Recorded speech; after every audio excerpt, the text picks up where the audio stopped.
First meeting வந்து மண்டைக்காடு கோவிலில் வச்சு மண்டைக்காடு கொடை டைம் வந்துட்டு நாங்கள் இன்ஸ்டாகிராமில் பேசுவோம். அந்த டைம் வந்து நான் ஒரு வாட்டி கோவில் வந்திருந்தேன்னா நான் இவள்கிட்ட கேட்டேன் மெசேஜ் பண்ணி, நான் மீட் பண்ணுவோம்மா. அப்போ இவன் வந்து கோவிலில் இருக்கேன், கோவிலில் வந்தால் மீட் பண்ணலான்னு சொல்லி அப்புறம் நான் வந்து அவள் அம்மாவுக்கு தெரியாமல் வந்து பார்த்துட்டு அண்ணே அவ்வளோதான் பார்த்துட்டு நாங்கள் போயிட்டோம். ரெண்டாவது வந்து இன்ஸ்டா வழி பேசி தான் நம்பர்லாம் வாங்கி அதுக்கப்புறம் பிடிச்சிருக்குன்னு சொல்லி அவன் பிடிக்கலன்னு சொன்னான். அதுக்கப்புறம் வீட்டில் எல்லாம் பேசி கொஞ்சம் ட்ராஜடியாக நான் ப்ரப்போஸ் கொடுத்த டைம் வந்து அக்செப்ட் பண்ணலை. வந்து அம்மாவுக்கு ஓகேன்னா மட்டும்தான் நான் பண்ணேன், எனக்கு லவ் பண்ணதெல்லாம் பிடிக்காது. அதுக்கப்புறம் என்னென்னா நான் வந்து எங்கள் அம்மாகிட்ட பேசினேன். இவர் மாமா ஒருத்தர் இருக்கார், அவர்கிட்ட பேசி நானும் அம்மா போய் பேசி அவங்க முதல்ல அனுப்ப மாட்டாங்கன்னு சொன்னாங்க, கட்டி கொடுத்த மாதிரி ஐடியா கிடையாது. அதுக்கப்புறம் கொஞ்சம் ட்ராஜடியான விஷயம்லாம் நடந்துச்சு. ஓகே சொல்லிட்டாங்க. லாஸ்ட்டு நாங்களாவே டிசைட் பண்ணிட்டோம், நம்ம தான் சேர்ந்து வாழணும் அப்படின்னு. அதுக்கப்புறம் அவங்களே சேர்ந்து சரி நீங்களே அதை முடிவு எடுத்துட்டீங்களா, ஓகே பண்ணிடலாம் அப்படின்னு சொல்லி அவங்க ஓகே பண்ணிட்டாங்க. அவங்கள ஃபர்ஸ்ட் பார்த்ததே கிடையாது, இன்ஸ்டால கொடுத்தாங்க, ரிக்வெஸ்ட் கொடுத்தாங்க. நான் வந்து அந்த ப்ரொஃபைல் பார்த்து அண்ணன்ட்ட தான் கேட்டேன், இது யார் உனக்கு ஃபாலோவர்ஸ் இருக்காங்க அப்படின்னு. அவன் சொன்னா இது நம்ம ரிலேட்டிவ் தான் அப்படின்னு. நான் உடனே இது கொடுக்கணுமா வேண்டாமான்னு பார்த்துட்டு இருந்தேன். அதுக்கு பிறகு கொடுத்தேன். அதுக்கப்புறம் பேசினாங்க, நல்லா பேசினாங்க, கேட்டாங்க என்ன தெரியுமா அப்படின்னு. அது தெரியாது அப்படின்னு. அதுக்கு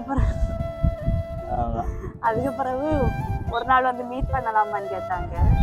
அடுத்தது மண்டைக்காட்டு கோவிலில் வச்சு மீட் பண்ணிட்டு அதுக்கப்புறம் பேச தொடங்கி நான் வீட்டில் வந்து ஒரு நாள் வந்து கேட்கேன் அப்படின்னு சொன்னாங்க. அதுக்கப்புறம் அப்படி கேட்டேன், நான் பண்ணவே மாட்டேன், லவ் பண்ணவே மாட்டேன்னு சொல்லி. அதுக்கு பிறகு அண்ணனோட அந்த திருவிளையாடல ஓகே ஆயிடுச்சு. அப்படி ஒன்றும் இல்லை, நான் வீட்டுல வந்து கேட்க சொல்லி ஓகே அதான் ஓகேன்னு சொன்னேன்.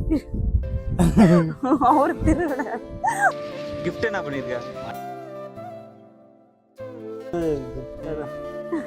கிஃப்ட் எதுவும் பண்ண கிடையாது.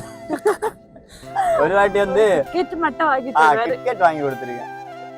அதான் பெரிய நல்லா பிடிக்குமா, அதனால ஒரு கிட்கெட் வாங்கி ஷர்ட் மட்டும் எடுத்து கொடுத்தா. ஷர்ட் வாங்கி கொடுத்தா பர்த்டே டைம். அது ரொம்ப நாளுக்கு தாண்டி, ஸ்டார்டிங் என்ன கிடையாது, எல்லாம் ஓகே பண்ணதுக்கு அப்புறம் தான். சஜின் கிட்ட உங்களுக்கு பிடிச்சது என்ன? பக்கமா வருது சொல்லு. அவங்க கோவம் நல்லா பிடிக்கும். அவங்க கோவப்பட்டா எனக்கு சிரிப்பு வரும்.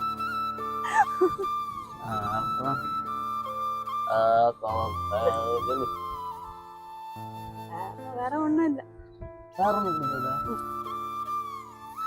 சரி சஜின் உனக்கு என்ன பிடிக்கும்? எனக்கா அது ரொம்ப பாவம், அதான் அது ரொம்ப பிடிக்கும். சண்டை போட்டாலும் உடனே பேசுவோமா, அதெல்லாம் ரொம்ப பிடிக்கும். பிடிக்க ரீசன் தனியாக எல்லாம் கிடையாது. 2 பேர்ல யார் அதிகமா கோவப்படுவா? ஏன் அதிகமா கோவப்படுவா? ஏன்னா பொய் சொன்னா பிடிக்காது, அதுக்காண்டி மட்டும்தான் கோவம் வரும், மற்றபடி கோவம் இல்லைங்க. 2 பேர்ல யார் அதிகமா அடம் பிடிப்பா? அவதான் எதுக்கெல்லாம் அடம் பிடிக்கன்னு ஒரு கண்ட்ரோல் இல்லாம அடம் பிடிச்சிட்டு இருப்பா. யாரு ஃபர்ஸ்ட் சண்டை போட்டா சாரி கேப்பா? அவதான். யாரு சண்டை போடுவா அடிக்கடி? அதான் அவதான்.